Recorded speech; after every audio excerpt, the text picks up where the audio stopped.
Hey guys, welcome back to Gardening with Creations by DX & Co. Drake and I just built this kids raised bed. Awesome little raised bed from Walmart.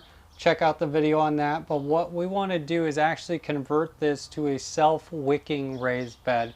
And so today we're going to show you how we convert this one, or any bed for that matter, into a self-wicking bed. So this is a very simple principle that you can do. So let's get started.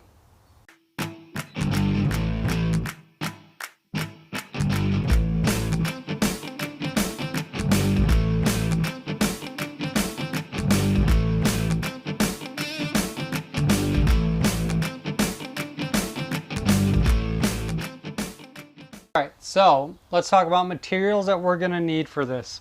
So you're going to need some sort of waterproof membrane. We are having to use a pond liner. Now pond liners are perfectly safe. They're fish safe, which means they're safe usually for food consumption, but our food's not actually going to be touching this pond liner either. But what this is a waterproof membrane that we're going to be putting on the inside there. So we're using a pond liner. I'll link the link to where we purchased that one off Amazon below. We purchased it for something else, but it works for this. We're going to need 2 pieces of PVC. I happen to have 3/4 inch on hand, and that's what we're going to be using for this project today. One for the standpipe and one for his drainage pipe. And then you'll need a drill and some sort of a drill bit. We're going to use hole saw bits, but you could probably get away with a spade bit as long as it's large enough to make a hole this size. And then you will need some rocks. We're using pond pebbles, and those ones work great for this. They're round without the sharp edge to puncture your pond liner or your waterproof membrane. And then you're going to need some sort of raised bed, obviously. You're going to need some sort of gardening cloth. Barrier. Weed barrier, thank you. You're going to need some sort of a weed barrier. So you'll need a weed barrier to stop the roots from going down into your rocks, but also allow the water to seep up to your soil. So that's the materials that we're going to need today. So we're going to start with by opening up our pond liner. We'll throw a link in the description below of where you can purchase this particular pond liner. Oh, and you'll need scissors for cutting up your pond liner to the correct size. Or your weed barrier as well. So now this is a pond liner I bought for a different project, but it's a really nice pond liner. This is actually one of the smaller size pond liners, but so it should work out great for what we need it for today. So we're going to start by, we also need a staple gun. So we're going to start by putting our pond liner on the inside of our raised bed. So we want it to be, we're basically trying to waterproof the inside. So you want to make sure that your raised bed is strong enough and sturdy enough to handle this project, or handle the weight of this project. We're going to find out if this kids one from Walmart is, but I think we'll be fine. I'm going to tuck this all in here. Now notice I'm not cutting this. I'd rather fold it over, if anything, because I don't want any sort of water coming out of this. The whole point is to make this inside waterproof. That's why I'm using pond liner. And honestly, we only need it a couple inches up to be waterproof, but I'm going to put it all the way up to protect the wood. Now that I got a good idea of how much I need, I'm going to cut off all this excess here. I'll still do some more trimming, but we'll make it a lot easier to work with here. That cut very nicely with scissors, so that was awesome. Go ahead and put a staple near the top here.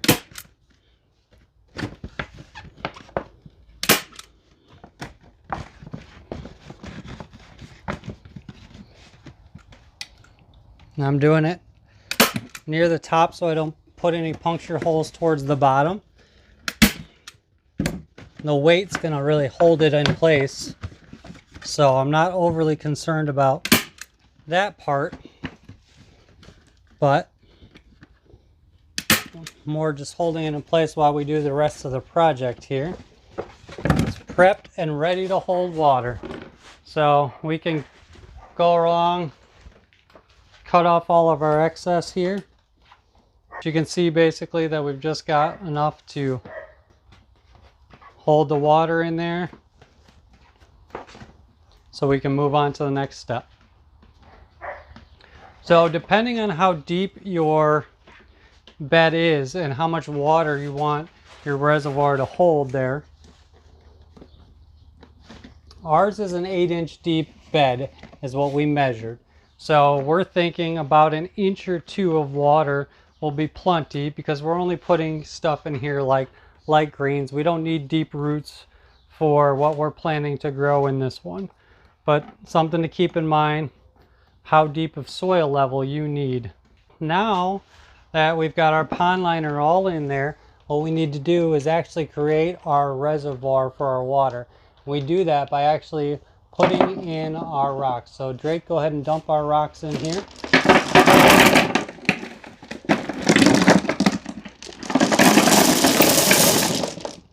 Okay, so our idea behind this is to get a layer of rocks in here.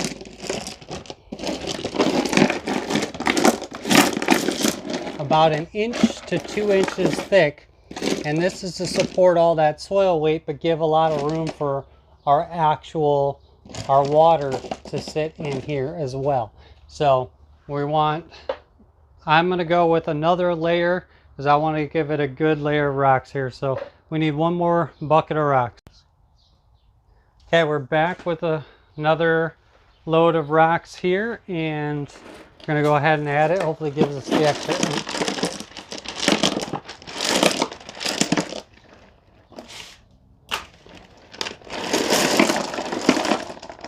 Okay, so let's get those spread out.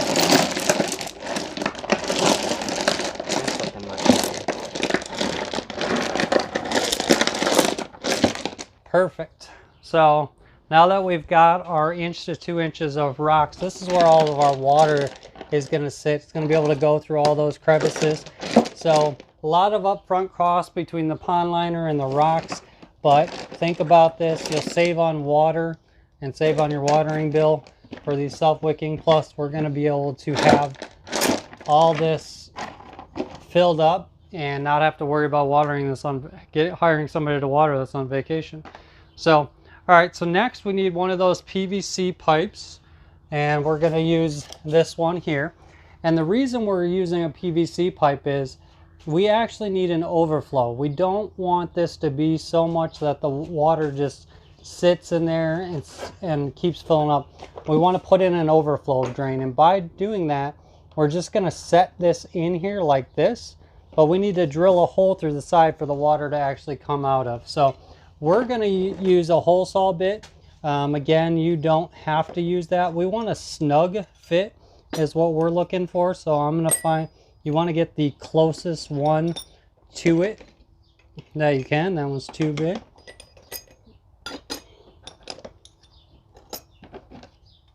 And that'll be pretty good there. So what we're looking to do is make sure that our standpipe or our overflow pipe just sits right on top of our rocks. So that's where we want to drill the hole, because when the water comes up, it's just we want it to be able to seep right out that hole and overflow out. So that means if we have too much water in here, it'll overflow out the side. So you can choose to put it on any side, left, right, front, whatever you want. I'm going to go ahead and choose to put it right here, and we're just going to go ahead and drill that. Got our hole punched right through that side. We're just going to go ahead and run our pipe through there. Put all my rocks back in place. I would have liked a little bit tighter fit than that, but that's okay. I'm not worried about water seeping out of there or anything like that. Okay. So now we take our other 3/4 inch PVC pipe there, and that's going to be our standpipe. That's where we actually fill the water. So yep, just set it in a corner like that. It's not going to necessarily, it can set right on top of the rocks even. You don't need a slanted edge like this. This was just a piece I happen to have handy. You can do a flat edge. In fact, it'd probably be easier to do the flat edge. But you want to make sure there's nothing really obstructing your view. But you want to make sure the water can get down into there to fill up this reservoir. And then the last thing we need is a good fabric or weed barrier. Okay, so this one actually happened to come with this kit, so it was fortuitous that we're doing this. And so that's to stop the roots from getting down in the rocks and clogging up the rocks. And then that's all you have to do. And now it's time to fill it up with soil. So we've got some bagged soil that we're going to use to fill this up. So we're going to go ahead and fill that up now. So let me go grab that. Alrighty. Okay, so hold this cloth out of the way. So we're just going to use a good potting mix. You can use a raised bed soil. Compost would be ideal. But we're just going to use a potting mix. This is a potting mix I had left over from last year.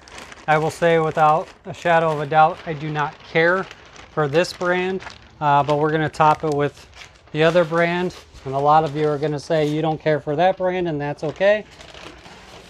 Use whatever you have on hand. We are using a mixture of Miracle Grow and Garden Line potting mix. From Aldi. From Aldi.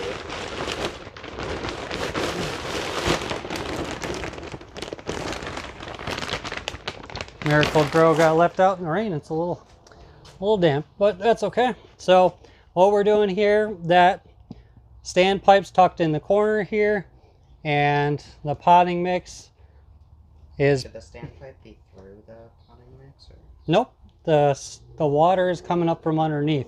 We're not going in here at all. So the standpipe being behind the weed barrier is perfect, as that is going to just allow for that. So now we've got nice. So what I think I'm going to do is fold down these flaps and staple them down out of the way.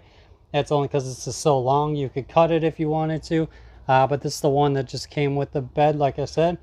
Really, you just need it barely up the sides at all, because it's just to keep the roots from getting in there. So last step that we have is just to fill it up with water here. So let me, you can take a hose and just spray it right down in there. I don't happen to have a hose handy that'll reach in here, so I'm going to get some water and we're going to pour it down the pipe here. So hold on a second, I'll be back. Okay, so we're just going to pour our water down the standpipe here, and that's filling up our reservoir, and we'll know that we're full because our water will actually spill out of our overflow, telling us that we're full. And if for some reason we ever needed to water from the top, it would be the same, like our soil is just dry right now, so we could wet it down for the first time before planting anything in it, and everything excess would spill out of our overflow. But I think this reservoir is going to take a lot more than just this one pitcher. Okay, so you can see here a shot of the reservoir holding water. You can see it's just reached to our actual overflow drain, and so that's how you know everything is working. And this water will seep upwards into that soil right through that mesh. So I'm going to pour some more water, and it's going right over our overflow, and you can see it's just pouring right out. So we've reached our limit, and instead of being a problem for us, it just drains out like it should. And that's why we put that overflow drain in there like that, and which allows that excess water. So I'm going to go ahead and put our soil back in there. Go ahead and put our standpipe back there, Drake. Where did you put it? Right next to you. It's on top of the box. Couldn't see it for some reason. Our standpipe in. Go ahead. You can see the weight of the soil is just pushing all that excess water out. But there you go. And so now that moisture is just going to wick up into the bed. But in the meantime, got a lot of water coming out because, you know, we got a lot of excess water. But that is how it works. So what I'm going to do actually is staple this thing out of my way, like I said I was going to. And I wanted to show you that. So I'm going to water this in because I do want to plant in it right away. But now we can go on vacation and not worry about needing to water our plants because it's going to wick up just like the city pickers does. The same principle. The water wicks up, keeps this water moist, and our plant's good. So we'll be planting some basil in here, and we'll be planting some cilantro as well as some lettuces and cabbage. So it's a little smaller than I wanted it to be, but it's still going to be great. And this little thing is supporting the weight with no problems. So I'm happy with it. Okay guys, thanks for joining us on this project of how to make a raised bed, a self-wicking bed. This same principle will work with a raised bed that's on the ground, elevated raised bed. You just want to make sure that your structure itself can handle the weight, but this is the same principle. Spend a little bit of money up front and you will have a bed that you can actually rely on for some time to kind of water itself, if you will. Save money in the future. Save money in the future. There you go. Alright guys, thank you so much for watching. If you enjoyed this video, please don't forget to like, subscribe, and hit the notification bell. We will be linking part 1 where we actually build the raised bed we used today in the description. Stay safe, and don't forget to enjoy your garden. Thank you.